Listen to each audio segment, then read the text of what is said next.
Hello भाइयों, आज हमारे पास एक और क्वेश्चन है। ये बिग बैंग में आया था फिटजी के एक पेपर के अंदर।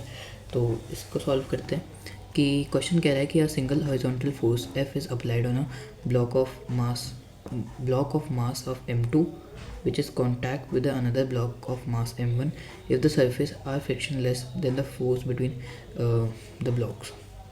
यानी कि क्या पूछा है, नॉर्मल फोर्स पूछा है ना। मतलब अगर कोई ब्लॉक एक सरफेस पे होती है तो ब्लॉक एक mg लगाता है तो सरफेस पे एक नॉर्मल रिएक्शन लगाती है। ये आपने पढ़ा होगा, नहीं पढ़ा तो आप पढ़ लीजिए नॉर्मल फोर्स कैसे निकालते हैं। तो हमेशा हम नॉर्मल फोर्स को mg के इक्वेट में ही लेते हैं, ठीक है। इस फोर्स जो फोर्स नीचे लगेगा उतना ही नॉर्मल फोर्स ऊपर लग रहा है, ठीक है। मान रहे हैं अभी के लिए आपके लिए जो बेसिक लेवल पे है, तो ये इक्वेट मान रहे हैं।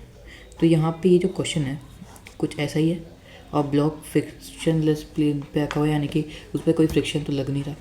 यानी कि जो F फोर्स यहाँ से आ रहा है तो यहाँ से नॉर्मल फोर्स कितना आएगा, इस F के इक्वेट में कभी नहीं आएगा। तो फोर्स को मैं कैसे लिख सकता हूँ, force equal to mass into acceleration, है ना। और ये फोर्स नॉर्मल की मैं बात कर रहा हूँ, ठीक है, इधर की।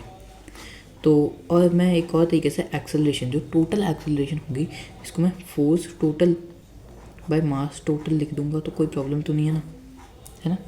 ऐसे भी लिख सकता हूँ। तो मैं इसको एक्सेलरेशन के जगह पुट कर देता हूँ, Fn इक्वल टू मास। अब हम मास कौन सा लेंगे, ये m1 वाला, ठीक है।